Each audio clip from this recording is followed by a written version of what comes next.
Esse é o Mundo em Revolução e nós vamos falar agora sobre a situação na Ucrânia, hoje dia 8 de abril de 2025, 8 horas da manhã aqui no Rio de Janeiro, 2 horas da tarde lá em Kiev, no momento que eu gravo esse vídeo, e tivemos um dia relativamente tranquilo de ontem para hoje, um pequeno número de drones contra Kiev também, contra a Ucrânia, mas foram todos derrubados sem nenhum efeito. Na linha de frente, os russos ganharam novamente alguma posição aqui em Shevchenko, embora a cidade ainda esteja controlada pelos ucranianos, os russos avançaram um pouquinho aqui, mas via de regra nenhum avanço efetivo aqui na linha de frente de ontem para hoje, né? Do ponto de vista diplomático, mais uma vez o Trump falou que está insatisfeito com os russos bombardeando a Ucrânia, mas não deu nenhuma indicação de que vai fazer uma coisa quanto a isso, ou seja, ele continua sendo o capacho do Putin novamente. Muito triste essa situação, mas as coisas estão relativamente calmas de ontem para hoje. Vamos falar sobre esses e outros assuntos em detalhes. Essas notícias foram sugeridas por caminhoneiro marítimo cubano em fuga, Milei Turguniev e várias outras pessoas. Obrigado aí ao pessoal que sugeriu notícias lá no nosso site, no wrevolving.com, e obrigado a você que está assistindo o nosso vídeo. Se você gosta do nosso conteúdo, por favor, deixe o seu like e se inscreva aqui no canal. Pois bem, antes da gente entrar no assunto propriamente dito, vamos lembrar vocês da nossa rifa. Estamos fazendo uma rifa para ajudar o pessoal lá na Ucrânia. Essa rifa específica, a gente pretende levantar $10 mil para o grupo do GUR, que está ajudando com alguns brasileiros que estão chegando lá em Kiev. Então, $10 mil deve ser para comprar máquina de lavar, esse tipo de coisa, para ter um ambiente para o pessoal poder ficar lá.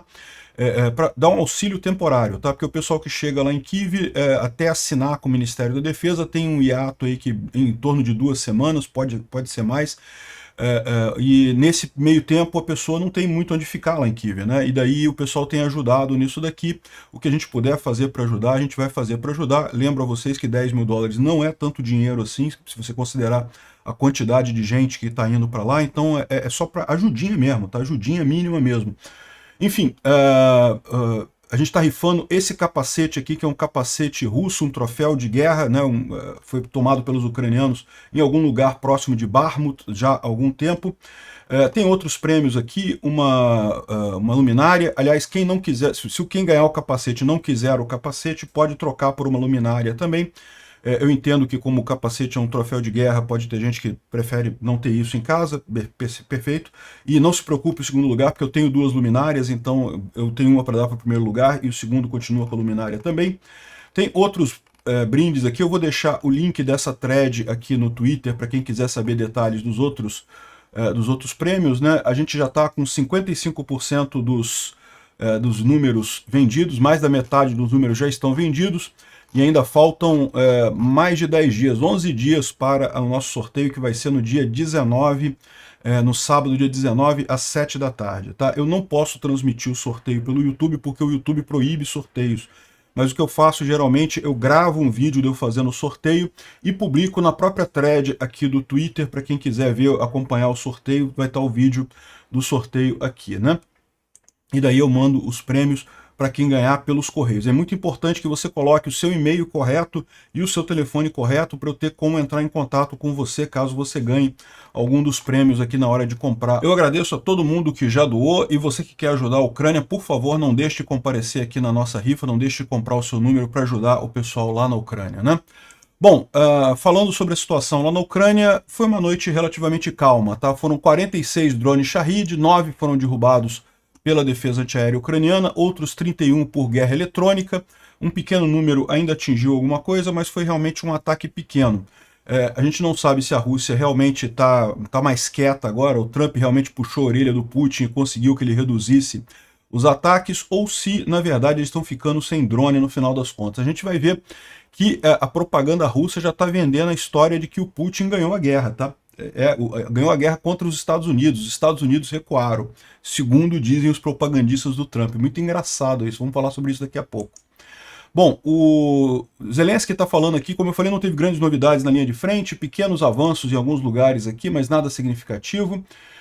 O Zelensky falou ontem com o Syrskyi, que reportou a situação na linha de frente, a presença nas regiões de Kursk e Belgorod, continuam fazendo operações nas áreas do território inimigo. Enfim, o Zelensky agradece aos soldados, a bravura dos soldados e coisa e tal. Nenhuma coisa significativa aqui, a não ser que nesse comunicado do Syrskyi, ele também falou que no mês de março as forças armadas ucranianas atacaram 77 mil alvos inimigos usando drones. Isso é um aumento muito grande em relação a fevereiro, tá? Ou seja, o exército ucraniano aumentou muito o uso de drones em março e a perspectiva é continuar aumentando ao longo desse ano. 77 mil alvos incluem desde pessoal, né, de pessoas, soldados que foram atingidos por drone, até tanques e obuses e outros equipamentos desse tipo, né? Muito interessante isso daqui, o aumento em março e que, segundo ele está dizendo, vai continuar aumentando em abril significativamente, né? Uma coisa curiosa saiu nessa matéria aqui em espanhol, falando o uso de microfones pelos ucranianos para localizar a artilharia russa, né? O chamado fogo de contrabateria. Você sabe quando você usa uma dessas armas, um obus ou um canhão, né? Uma arma para lançar um projétil à distância, já existe hoje o processo de contrabateria, né? Você tem os radares que medem de onde veio esse projétil, calculam a trajetória, e daí você sabe o ponto de onde ele foi lançado, e imediatamente você pega a sua artilharia e atinge aquelas armas de artilharia que foram usadas, né? E é crucial ser rápido, porque como todo mundo sabe que existe esse fogo de contrabateria, imediatamente após ser lançado essa arma, o pessoal desarma e tira o obuseiro dali, né? Tira as armas dali, né? Então tem que ser muito rápido. E a Ucrânia conseguiu fazer um sistema usando inteligência artificial e 5 microfones, que é muito mais barato do que os sistemas atuais de radar que são usados para isso, né?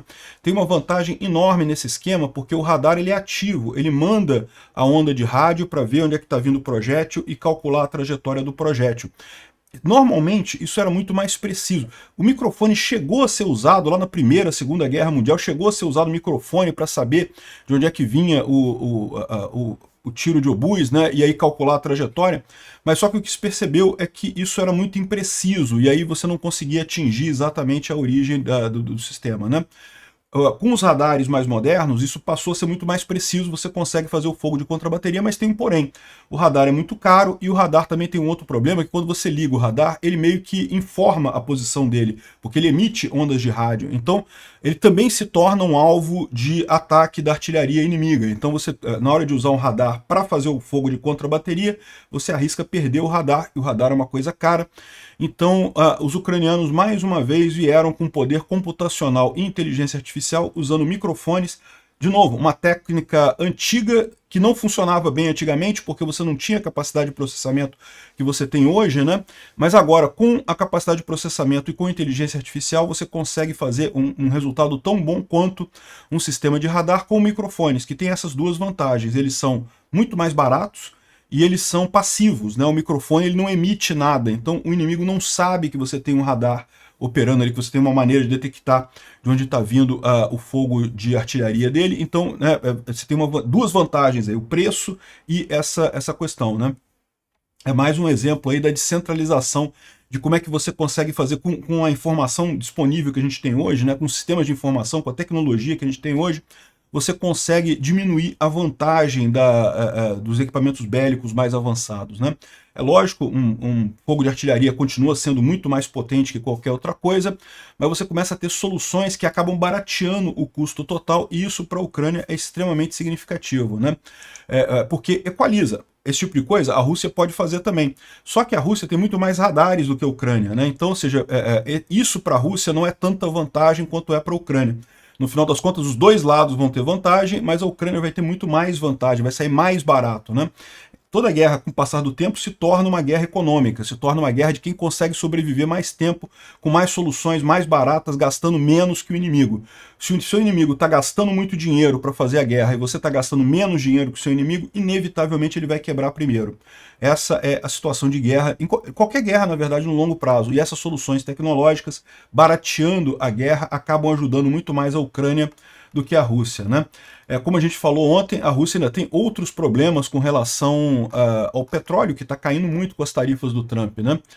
Bom, mas isso a gente já falou ontem, né? Aqui, ó, outra notícia boa é que um propagandista russo que participou do massacre de Bucha, um soldado chamado Ruslan Omarilinov, foi eliminado recentemente pelo soldado ucraniano, né? Então, excelente notícia isso. A Ucrânia tem o nome de cada soldado russo que participou do massacre de Bucha e já deixou claro que todos eles vão pagar de uma forma ou de outra. É bom torcer para ter um tribunal internacional, se entregue para o tribunal internacional, que você tem uma chance de ter uma pena apenas de prisão perpétua, né? Caso contrário, a Ucrânia vai acertar a conta com você em algum momento do futuro, pode ter certeza disso. Todo mundo que participou do massacre de Bucha vai ter essa pena.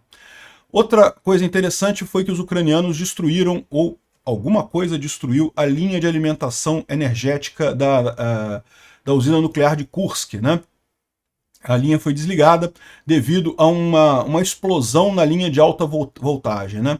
Bom, isso não é um problema muito grande, essas linhas de alta voltagem podem ser reconstruídas e coisa e tal, mas isso pode ser parte de uma sabotagem mais alta, mais significativa da Ucrânia ali. A gente não sabe o que está desenrolando por lá ainda, né? Os ucranianos ainda estão em Kursk, tá? Não estão mais em Sudzha, mas ainda dominam uma parte de Kursk e agora dominam uma parte de Belgorod também, né? O Instituto para o Estudo da Guerra continua a tentar vender a imagem de que o governo ucraniano é ilegítimo. É aquilo que eu falo para vocês, a Rússia já sabe que militarmente ela perdeu essa guerra, ela está tentando ganhar essa guerra politicamente com a ajuda do Trump. Vai conseguir ganhar essa guerra politicamente com a ajuda do Trump? Infelizmente existe essa chance, eu espero que não. Eu espero que o Trump seja idiota, seja um capacho do Putin, mas não seja tão idiota, tão capacho do Putin assim, né? E ele sabe que se ele quiser realmente encerrar a guerra, a questão de ceder territórios para a Rússia, esse tipo de coisa, isso não tem nenhuma chance de acontecer, não vai acontecer de forma alguma e qualquer solução intermediária não atende a Rússia. Esse é o grande problema do Putin. E o Putin está mais desesperado agora, porque com a queda do preço do petróleo, a Rússia fica sem dinheiro, a perspectiva é ficar cada vez com mais dificuldade econômica daqui para frente. Bom, a gente vamos ter um encontro no dia 8, né, de Wiesbaden, né, que é o quartel-general secreto para o planejamento de operações militares ucranianas, né? O Zaluzhny, que hoje é o embaixador ucraniano na Inglaterra, deixou uma mensagem aqui interessante sobre isso, com muita expectativa para esse encontro que vai ter agora dia 11 de abril, né? Que vai ser o primeiro encontro sem os Estados Unidos, só a Europa ajudando a Ucrânia nessa guerra, mas a perspectiva é que justamente a Europa, por estar nessa guerra comercial com os Estados Unidos, isso seja usado como uma moeda de troca exatamente para fortalecer a Ucrânia, né?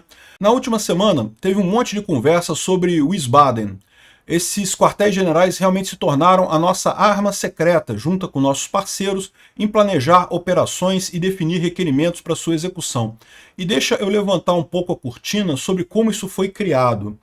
Logo depois do início da agressão de larga escala russa, ele está falando do dia 22 de fevereiro de 2022, 24 de fevereiro de 2022, a ajuda militar de nossos parceiros começou a subir significativamente. Recebemos um monte de armas e equipamentos, e com isso vieram novos desafios sobre como entregar essas armas e como fazer a manutenção dessas armas. As armas modernas, armas militares modernas, têm um bocado de tecnologia, né? Aqueles obuseiros, tanques, tudo isso tem muita tecnologia. E tecnologia quebra de vez em quando, você tem que consertar, você tem que reparar. Aliás, qualquer arma militar, você tem problema de manutenção e coisa e tal. Como que você faz essa arma chegar na linha de frente? Como que você garante que ela está funcionando? Como que você faz a manutenção dela? Por causa disso, em abril de 2022, estabelecemos um centro para coordenação do suprimento da assistência militar para a Ucrânia. Ou seja, o encontro de Ramstein, né?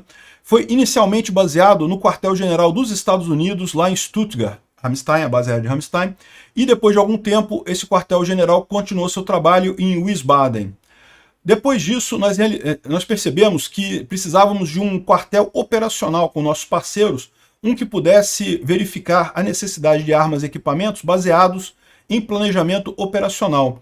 Isso se tornou particularmente importante no verão de 2022, quando nossos parceiros expressaram dúvidas sobre se diversos tipos de armas e munições seriam apropriadas para o uso na Ucrânia.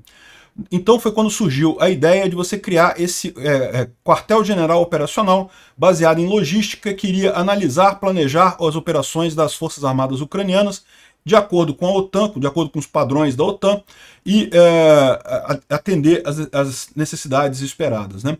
Isso é um outro ponto interessante, né? A Ucrânia já vinha num processo de ocidentalização das suas forças armadas, afastamento do padrão soviético e união com o padrão da Europa, né? Pode até ser que a Ucrânia não entre na OTAN no final dessa guerra. Existem aí questionamentos, eu acho que vai acabar entrando inevitavelmente, mas existem questionamentos sobre se vai entrar ou não vai entrar. Mas o fato é que essa guerra acelerou muito o processo de otanização do exército ucraniano, né? A Ucrânia agora, a maior parte das armas que a Ucrânia usa é da OTAN, a maior parte das técnicas, dos equipamentos é tudo da OTAN. Não tenha dúvida, ainda tem muito material soviético na Ucrânia, mas qual que é o problema? Você não tem munição para material soviético, né? É coisa antiga, coisa velha. Então, está cada vez mais perdendo importância no exército ucraniano o material soviético e está ganhando importância o material da OTAN. O Putin, de uma forma ou de outra, acabou transformando a Ucrânia na OTAN. Na prática, a Ucrânia hoje é da OTAN, né? Todo o ferramental, toda a forma de agir, toda a integração com a inteligência europeia já está montada aqui. É o que ele está falando, já está pronto isso daqui, ó. Esse quartel se tornou um lugar em que as operações eram planejadas, jogos de guerra eram conduzidos, necessidades eram avaliadas e essas necessidades eram levadas ao pessoal de Washington e da Europa, né? Essa plataforma se tornou um excelente mecanismo para a cooperação com nossos parceiros em relação a futuras operações militares e formação de requerimentos para apoiá-los. Na foto, um encontro com parceiros americanos e britânicos na Ucrânia em agosto de 2023. Está aqui a foto que ele mostra aqui nesse encontro, deles fazendo esse tipo de planejamento ali em Wiesbaum, né? Ou seja, é o que eu falo para vocês, mesmo que a Ucrânia não entre na OTAN, a Ucrânia já está na OTAN, a verdade é essa, já tem todo o conhecimento, todo o maquinário da OTAN. Mais do que isso, a Ucrânia é o maior exército da OTAN, né? Ou seja, o exército com mais experiência em enfrentar os russos nesse momento. Nesse momento, a Ucrânia entrar para a OTAN ajuda mais a OTAN do que a Ucrânia, no final das contas. Esse é o recado que ele está colocando aqui, né? E olha só, a inteligência ucraniana, em coordenação com agências de inteligência da Europa e polonesas, executou uma operação complexa de contra-inteligência, resultando na prisão de Kirilo Molchanov, um ativo de inteligência russo que estava disfarçado de comentarista político. Esse rapaz aqui é da inteligência russa e ele foi preso em abril, 1º de abril, na Polônia, né? Mais um exemplo dessa integração que está cada vez mais forte entre a inteligência ucraniana e a inteligência europeia, também dos vários países da Europa. Todo mundo sabe que a Rússia ela é ruim em um monte de coisa, mas ela é boa em propaganda e é boa em inteligência. E no caso da inteligência, a gente está conseguindo dar um banho na Rússia nessa guerra também. Impressionante, isso está aqui, o Mané, aqui, comentarista de guerra e coisa e tal, foi preso lá na Polônia com isso daqui e com várias evidências aqui da participação dele como um ativo de inteligência russo, né? Bom, falando sobre o Trump, né? O Trump aí tem dado muito o que falar. Ontem a bolsa caiu mais um pouquinho, as bolsas do mundo todo. A americana terminou no 0 a 0, mas no resto do mundo caíram as bolsas todas e a perspectiva não é boa para os próximos dias. Se realmente a gente estiver entrando na espiral de Kildenberger, que eu falei sobre isso num vídeo lá no canal Ancapsu, o principal efeito da coisa não vai ser agora, o principal efeito vai acontecer ao longo dos próximos meses com a diminuição do comércio mundial, né? Então o que a gente está vendo na bolsa agora é só um aperitivo do que vai vir por aí com essas tarifas do Trump. E o Trump, com isso, acabou causando um problema enorme para a Rússia, né? Como eu falei no último vídeo. Ok, a Ucrânia é prejudicada, a Ucrânia recebeu tarifa de 10%, aliás, que absurdo isso, né? O Trump falou que, não vamos botar tarifa na Rússia porque estamos negociando a paz com a Rússia. Uai, mas botaram tarifa na Ucrânia? Que negócio é esse? A Ucrânia não está negociando paz nenhuma, né? Enfim, é mais um absurdo isso daí, mas no final das contas, por mais que a intenção do Trump tenha sido ajudar a Rússia, nessa brincadeira, ao diminuir o comércio global, ao arrefecer a economia, né? Porque, de novo, pode não ser um crash, pode não ser uma crise muito grave, mas sem dúvida nenhuma a gente vai ver uma retração econômica nos próximos meses. E com isso o preço do petróleo está caindo e está caindo muito rápido, e isso para os russos é uma tragédia completa. Agora, ontem perguntaram para o Trump o que ele ia responder, qual a resposta dele aos bombardeios da Rússia contra a Ucrânia, e ele disse que não está feliz, eles estão bombardeando como malucos e não sei o que lá, é muito ruim, coisa e tal, mas, de novo, não prometeu nada, não vai fazer nada, é um capacho do Putin, é um absurdo a posição do Trump, tá ficando com cara de paspalho nessa guerra, né? E isso, lógico, já está sendo usado pelos russos, tá? Tá aqui o deputado Evgeny Fedorov, da Duma, né, da Câmara Soviética, lá da Câmara Russa, falando aqui, ó, que a guerra contra a Ucrânia foi uma guerra de 3 anos, mas como resultado a América capitulou, a América se rendeu, eles ficaram assustados, né? Eles estão falando aqui que, não, olha só, por exemplo, teve os veículos de demonstração apontando armas para Washington. Até parece que os Estados Unidos ficou com medo disso, né? Ou seja, foi uma guerra de 3 anos e, como resultado, os Estados Unidos capitularam. Eles capitularam, ficaram assustados e capitularam, né? Aceitaram todas as definições dos russos, do Putin, não sei o que lá. E a impressão que dá é que é essa mesmo, né? Será que esse cara tem razão? Será que o Putin conseguiu realmente ganhar essa guerra dos Estados Unidos? Dos Estados Unidos ganhou. Agora o que eles não percebem é que da Ucrânia não ganharam não, tá? Dos Estados Unidos pode ter ganho, mas da Ucrânia não ganharam não. Vão se ferrar nessa história no final das contas. E por falar nos bombardeiros russos contra a Ucrânia, né? Vocês lembram do caso de Kryvyi Rih, onde teve um bombardeio que matou 9 crianças, 18 pessoas no total, feriu mais de 70 pessoas, né? Os russos disseram que atingiram um restaurante onde estavam encontrando oficiais ucranianos e oficiais ocidentais, e eu falei na época que isso era besteira, não tinha chance nenhuma disso acontecer, e de fato agora a gente tem a imagem do restaurante, a câmera de dentro do restaurante, estavam ainda preparando para abrir, e cadê os militares aqui? Não tinha ninguém aqui não tinha nada aqui. Olha o momento em que a bomba atingiu, né, evidentemente, destruiu o local todo lá, causou muito prejuízo. Tem também imagens aqui, ó, de como é que ficou. Esse aqui é o parquinho onde as crianças morreram. E repara, foi usado munição cluster. Para ter esse monte de buraco aqui, usaram munição cluster contra alvos civis. Uma coisa totalmente inimaginável, é o que eu falo para vocês. Os russos estão desesperados nessa guerra e o Trump é um banana. Bom, na Geórgia continuam os protestos contra o novo governo imposto pelos russos lá na Geórgia. Um absurdo isso, o 131º dia consecutivo de protestos em Tbilisi contra a fraude eleitoral que teve lá, que elegeu um congresso pró-russo. Eu solidarizo com o pessoal da Geórgia, é muito difícil derrubar um governo eleito ilegitimamente, mas no final das contas vão acabar caindo, se não agora, quando a Rússia perder definitivamente essa guerra, né? E bom, uma coisa o Trump fez que é contrária a tudo que ele está fazendo até aqui, né? Ele vinha falando em cortar despesas, que temos que cortar despesas e coisa e tal, e aprovou o maior orçamento do Ministério da Defesa da toda a história americana, $1 trilhão, né?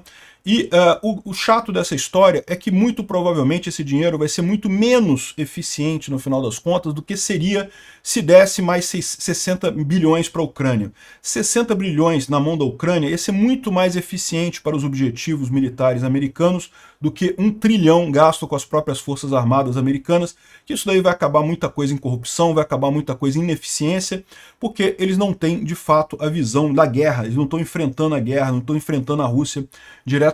Uma jogada muito ruim do Trump que contradiz todo o objetivo que ele colocou do governo dele, de gastar menos dinheiro, de ser um peso menor no contribuinte americano, e agora ele bota $1 trilhão para o exército dele, $1 trilhão para as forças armadas dele. Não acho que seja uma coisa ruim de todo, tá? De fato, nós estamos na Terceira Guerra Mundial, a chance dos Estados Unidos ser obrigado a entrar nessa guerra é grande, entrar diretamente, eu digo, nessa guerra é grande, mas, no final das contas, de novo, seria muito mais econômico ele simplesmente mandar 60 bilhões para a Ucrânia está resolvendo o problema americano muito mais barato do que o próprio exército deles resolveria, né?